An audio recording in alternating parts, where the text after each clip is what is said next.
Fortnite, Apex Legends, The Hunger Games, even Squid Game. We love to enjoy a bunch of people running around in an arena and trying to pop each other. But although these types of games and movies are commonplace now, very popular, their origin can all be traced back to one Japanese movie from over 20 years ago, Battle Royale. Battle Royale is a genre now, and it's essentially what it says in the name. A stage is set and it's every man for himself. In movies, there's usually like a dystopian thing going on, and in games, it's just like, I don't know, everyone is just like there. But how is it possible that one of the most popular genres right now came from a singular movie? Let's go all the way back to a time before Minecraft, before Fortnite was a game and was still just used to count 2 weeks. The year 2000. Millennium. Oh wait, I forgot Americans don't know Robbie Williams. Sorry guys, moving on. Battle Royale, directed by Kenji Fukusaku, is a dystopian movie about a group of junior high school students who are forced to fight each other to the death by a brutal totalitarian government. It's based on a 1999 book by the same name, written by Koshun Takami. So I guess actually you could say you could trace it all back to the book instead of the movie. Nah, the movie's better and it was bigger, so I'm sticking with that. The characters, a class of junior high students, basically wake up on an island and they're told that they've been chosen to participate in this year's Battle Royale. They have 3 days to fight to the death until a victor emerges. Sound familiar? The students have explosive collars on their neck that will explode if they don't cooperate or if they try to leave the island. Each student has rations, a map, supplies, and one random weapon. This movie is crazy. I wish I could show you clips, but YouTube is probably not the place for blood and guts. So I will do my best to describe what happens. So a good amount of the students are anti this whole thing. They're like, nah, this is cooked. Don't want to do it. Don't want to kill anyone. 12 students die in the first 6 hours. 4 by suicide, and then the weird kid and another sociopathic kid become real ruthless about it. Did I mention this movie is pretty scary? Sorry, maybe I should open with that. There's a lot of blood. It's scary, it's brutal, it's bloody. Loyalties change, groups form, and the film very much explores a sort of Lord of the Flies situation where some people, when given the chance to kill and hunt, will do so. One of the characters reveals that he won a previous Battle Royale at the cost of his girlfriend, who sacrificed herself when they were the only two remaining competitors. And he's come back to avenge her, win the game, and kill those who created it. Sound familiar? One of the more disturbing aspects of the film to me is that there's a lot of accidental killing. A lot of messages or mistakes that end up taking somebody's life. It drives the story in a really compelling way about how high the stakes really are and how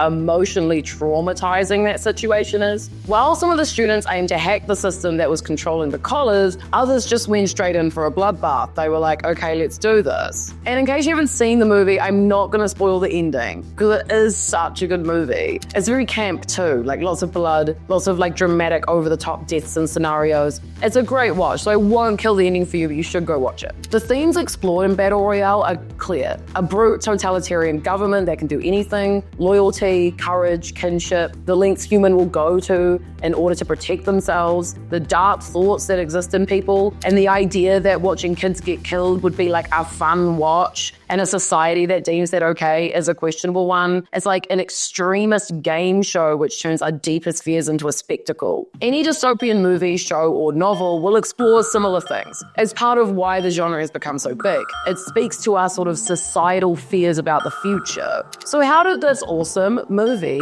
end up inspiring an entire genre? It's a good movie, but damn, you know? The film was actually super controversial when it first came out. It was labeled crude and tasteless by members of the National Diet, which is National Legislature of Japan, government vibes, and they all saw it before its general release. The film was slapped with an R15 rating, which director Kenji was very opposed to. He was pretty vocal about it too. At one point he said, "You can sneak in, and I encourage you to do so." For 11 years, the film was never actually officially released in the United States or Canada, except for some festival spots in the early 2000s, as well as some test audience screenings, which did not go well. Those screenings took place not long after the Columbine massacre, which resulted in a very, very negative reaction from the Americans, who obviously didn't really want to see a bunch of teenagers get got. But despite all this, once it was released on video, it slowly became a cult classic, and influential artists and creators took massive inspiration from it, including Quentin Tarantino, who labeled it his favorite film of the last 2 decades in 2009. When the film was finally able to hit US cinemas in 2011, it popped off. The planned 9-day run of the movie had to be extended by 6 days to meet demand. Battle Royale does have a sequel, but unfortunately, director Kinji passed away before he could finish the film in 2003. His son Kenta stepped up to finish the film that same year, but people didn't like it as much and felt like it maybe wasn't as good as the first one.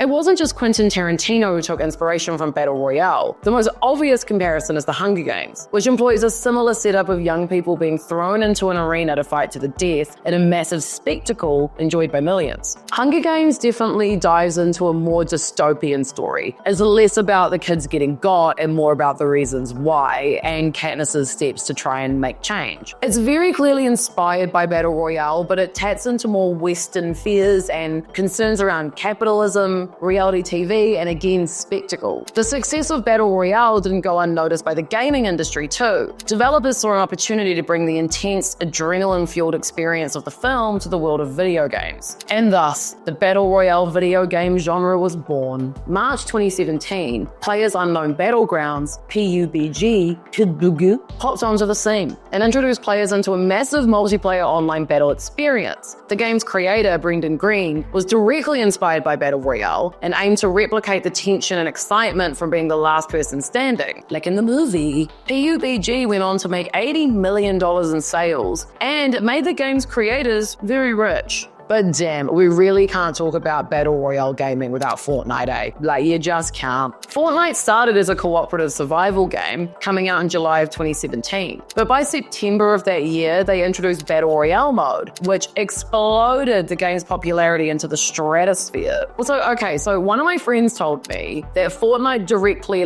fully ripped off PUBG. Is that true? Or do multiple people just come up with the same idea at the same time after seeing a really good movie? Someone let me know, because I would really like to know the tea. The game Fortnite, though, is literally a cultural phenomenon. Damn, they had concerts in there. Hey, Ariana Grande, great to have you here in Fortnite land. It's just like the real thing. Whee! So after all the crazy twists, bloody scenes, explosive collars, it's clear why Battle Royale has had such a lasting impact. I mean, that movie is crazy. First of its kind. The film hit a nerve by combining the raw intensity of survival with sharp commentary on human nature, loyalty, and the dark side of spectacle. And even though it was initially controversial, it slowly became a cornerstone for a whole new era in entertainment. I mean, fast forward to today, and we see Battle Royale's DNA over everything from Hunger Games, Fortnite, Apex Legends, those Minecraft mods, proving just how deeply its themes and thrills have resonated with audiences around the globe. Whether you're dropping into a game or watching a dystopian series, it's all part of the same cultural fascination with survival, spectacle, and that electric tension that only a Battle Royale can provide. In a way, we're all still chasing that same feeling of being the last one standing. And honestly, that's pretty much what makes it so addictively fun. What if I win?